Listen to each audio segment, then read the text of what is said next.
দর্শক, আপনারা যেমনটি জানছিলেন যে বাগেরহাটের খান জাহান আলী রহমতুল্লাহ আলাহের যে মাজার, যেটি মূলত ঠাকুর দিঘি নামে পরিচিত, সেই ঠাকুর দিঘিতে কিন্তু গতকালকে সন্ধ্যার সময় ফাতেমা নামে যে একটি মেয়ে গোসল করতে নামে এবং তাকে কুমিরে নিয়ে যায়। সেই সারা রাত উদ্ধার অভিযান পরিচালনা করার পরে সকাল 5টা নাগাদ সেই মেয়েটিকে কিন্তু উদ্ধার করা হয়।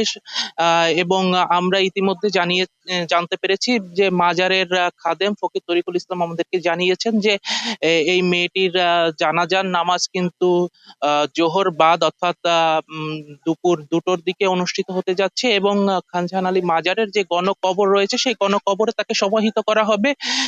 এবং আমরা আরো জেনেছি যে এই মেয়েটির মা ছিল কিন্তু মূলত একজন মানসিক ভারসাম্যহীন, এবং তার এই কারণে তার কোনো বক্তব্য নেওয়া সম্ভব হয়নি।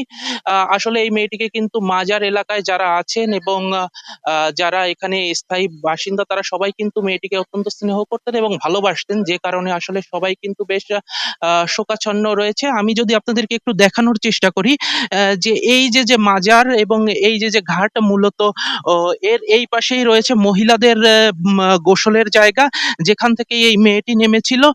এবং ওই যে স্পিড বোটটা আপনাদেরকে দেখানোর চেষ্টা করছি, এই স্পিড বোটের এই পাশ থেকেই কিন্তু আম, এই মেয়েটি ফাতেমা তাকে কিন্তু মূলত কুমিরে টেনে নিয়ে যায় এবং পরবর্তীতে উৎসুক জনতা কুমিরের গায়ে ঢিল ছুড়লে কুমিরটি মেয়েটিকে দাঁতে কামড়িয়ে নিয়ে পানির তলে চলে যায় এবং পরবর্তীতে কিন্তু মেয়েটিকে ঠিক ভোর 4:30 বা 5টা নাগাদ যেটা আমাদেরকে জানিয়েছে ফায়ার সার্ভিসের লোকেরা, যে তাকে মৃত অবস্থায় উদ্ধার করা হয় এবং মেয়েটির সারা শরীরে কুমিরের দাঁতের দাগ ছিল। আমার কাছে বাগেরহাটের খান জাহান আলী রহমতুল্লাহ আলাহের মাজারের যে ঠাকুর দিঘি, সেই ঠাকুর দিঘি থেকে শিশু ফাতেমার ব্যাপারে এই ছিল সর্বশেষ তথ্য। ধন্যবাদ।